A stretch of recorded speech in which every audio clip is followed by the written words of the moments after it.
In this video, we're unboxing the brand new GoPro HERO4 Silver. It's October 5th and the brand new GoPros are out. In this video, we're going to rip open the HERO4, and then later on this week, I'm going to have a full head-to-head comparison review between the GoPro HERO4, the GoPro HERO4 Black, the GoPro HERO4 Silver, the GoPro HERO4 Black, as well as the older GoPro HERO3 Plus Black. So we'll take those three cameras, we'll put them head to head, we'll do a full review, we'll test battery life, image sharpness at all different resolutions, and great stuff like that. But for now, we have to open up the cameras. So right now, we're going to unbox the GoPro HERO4 Silver. We're going to do this completely uncut, and here we go. So we're going to grab these two side tabs, pull down on them. Then we're going to slide off the bottom of the box. Come on.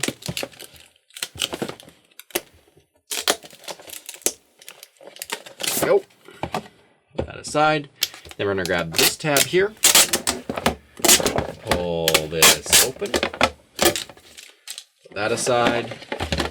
Then we can pull the top off. Put that aside. And then we can pop our camera off by pushing in these two buckles at the back and sliding it off. Now, as I say in all of my reviews, this base plate that comes on top of your GoPro camera box is one of the most important accessories that comes with your GoPro when you buy it. This base plate is great for making all kinds of awesome DIY mounts, so make sure you save it, make sure you put it aside, and keep it when you throw out all of your packaging. Then, just open this up. And you get the first look at what your GoPro comes with. So in this package here, the first piece of paper says, "Getting started with your GoPro." It all begins with the camera. We pull that out.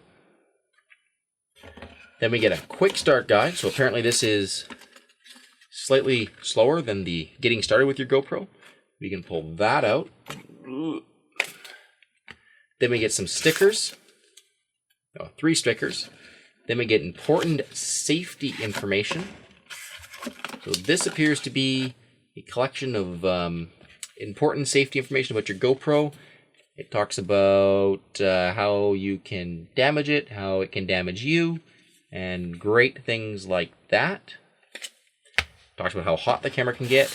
And then finally, we get product information, important product and safety information, warranties, and disclaimers. So if you want to take your GoPro back or it's faulty, check that out. Really, that's all boring. But what we care about is what's underneath these two little flaps down here at the bottom of the box. We open up these two flaps, and then we get to see the accessories that our camera comes with. So we'll pull all these out. First, there's a 3-way pivot arm. Then there's a J-buckle mount. Then there's a USB charging cable. That's it for that side. And then over here, we get a touch or a skeleton back door. We get a waterproof touch back door and 2 adhesive mounts, a nose plug, and the new GoPro battery. You can put all of this aside. And then I am going to cut once and organize all of this stuff. We're back, and this is what the GoPro HERO4 Silver comes with. So they've got the camera, 2 short bolts, 2 extender bars, which make up the 3-way pivot arm, the vibration reducer, the skeleton back door, the waterproof touch back door, which is waterproof to 10 feet. So this is a back door for the camera that allows you to have touch functionality and to be waterproof, but it doesn't allow you to use the touchscreen underwater. The LCD touchscreen will not work underwater, at least not at any depth. If you use a couple splashes, I've heard reports from people that it'll work out to like a foot underwater or something like that. Again, we'll test all of that in their upcoming review, but just know that you can't go like scuba diving and use a touchscreen at the same time. You get 2 adhesive mounts, a curved one and a flat one. You get a GoPro, the new GoPro battery, which is different than the GoPro HERO3 battery, which was different than the GoPro HERO2 batteries, and which were different than the other batteries. So lots of different GoPro batteries, which is getting a little bit annoying. And a J-buckle mount, and I don't know if we talked about it, but a USB charging cable. All of that But let's now explore the camera itself. So we'll open this up. Packaging, just like that. Pull the waterproof case open. Drop out the GoPro. And there it is. And there, most importantly, is that glorious touch back on the camera. Guys, I don't know about you, but I'm super disappointed that the GoPro Hero 3 Black doesn't come with this touchscreen, and I'm going to go into this a little bit more in depth in my review, but I think it's really disappointing that they're making us choose between either the convenience of the touchscreen on the back of the camera or the kind of high quality ProRes 4K at 30, which comes on the Hero 4 Black. So you can see how little space that takes up on the back of the camera. This battery back door, there's nothing behind it here, so there's really no excuse for not having this on the Hero 3 Black, at least in my mind. So we're going to stick this battery into the back of the camera here, close up the door, and then on this side of the camera there's the micro SD card slot, USB charging cables. On the top there's the shutter button. On the front there's a power button. The LEDs have moved from the front to the side of the LCD right here. There's a microphone on the top as well as a microphone on the side. There's 4 LEDs around the, or 3 LEDs around the camera, here, here, here, and those 2 on the front. The side button here has changed from a Wi-Fi button to a multi-purpose button, which allows you to tag inside photos or video clips. So when you're recording, you can hit this side button and it'll put a marker in your video clip that then when you're later editing in GoPro Studios, you can bring up and see where you've highlighted. And then the new button on the GoPro Hero 4 Silver is this button on the back, which I believe is the power button for the LCD screen. So we'll go ahead and boot the camera up. Boots up, firmware number 001, and then we will flip the camera over. Don't know if you guys can see that, but the LCD screen is working and it's showing us exactly what the camera sees. Now, if we push this button beside here, it turns off. We push it again and it instantly turns back on. This is something that's a lot nicer than using the Touch LCD backpack. I haven't used a Touch backpack in a while, but at least at the beginning, it was very slow to turn the screen on and off. It would definitely work well once it was on, but turning it on and off did take a little bit of a delay. So it's super nice that it's just this quick to turn that touch screen on and off. So I'm a little bit puzzled. I don't know if it's just my hands aren't working or what, but I had to go get the manual because my touchscreen doesn't seem to be working. So I'm trying all the different gestures here, like swipe left,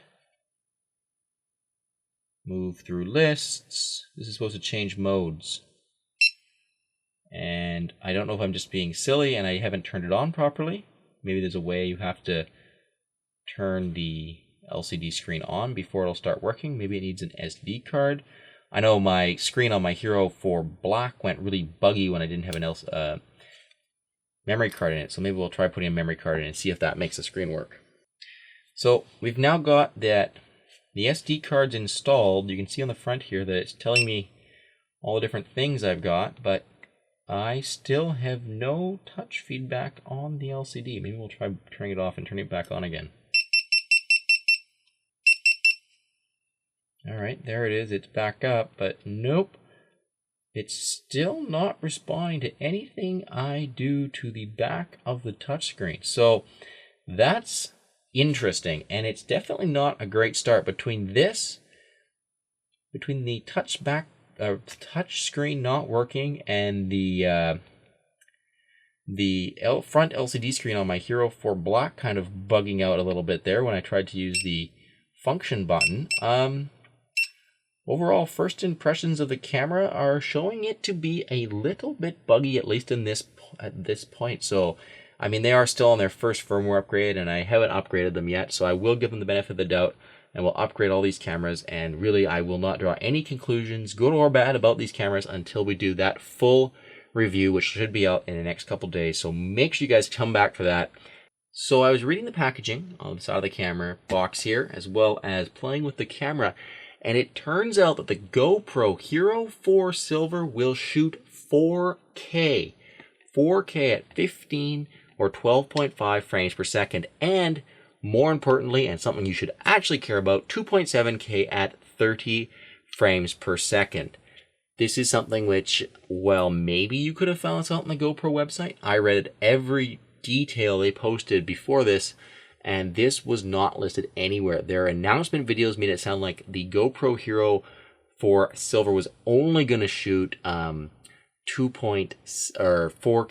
or not 4K. It was only going to shoot 1080 at 60 and 720 at 120. So that was the only specification they were kind of advertising at that time, and I think this makes this camera even more appealing than the black, because really the only resolution on here that you should care about is this 2.7K at 30, which you can downsample to 1080 to get an amazingly crystal clear and sharp image. That's a great way to shoot, but it was something which I didn't originally think we were going to be able to do with the Hero 4, so definitely we're going to test that out in the test shots. We can do it with the Hero 3 Plus Black, and now we can do this with the Hero 4 Silver, and we can also do it with the new Hero 4 Black. So we'll test all of those out together, put them up head to head, and see how much of a difference in image quality there really is. But super exciting. I had to turn the cameras back on to share this with you guys, but we can get 4K on our GoPro Hero 4 Silver at 15 frames per second, which, well, it is half of the GoPro Hero 4 Black, is still pretty awesome. And this camera does have that LCD screen on the back of it, and it also costs $100 less. I haven't done my review yet, but based on that, you guys can probably see where it's going to be going. Until next time, guys, thank you very, very much for watching. This was another GoPro tips and tricks video. If you've enjoyed it, make sure you subscribe, check out my channel for lots more videos, and leave a comment down below. Are you as stoked as I am about 2.7K video at 30 frames per second on the GoPro Hero 4 Silver? If so, like the video and let me know down below. Also, check out the Facebook page, because as I'm doing a review and learning cool things about these cameras, I will be posting them up there all week. So make sure you hang out over there. And in case I missed anything, pricing and availability is available down below. To the Amazon page, if you guys buy a camera there, buy it from that link, because it helps me out a lot. I'm a part of an Amazon affiliates program, so I get a small kickback when you buy stuff via my links. It means it does actually help out a fair amount. It allows me to bring you guys more content like this. So until next time, guys, thank you very, very much for watching.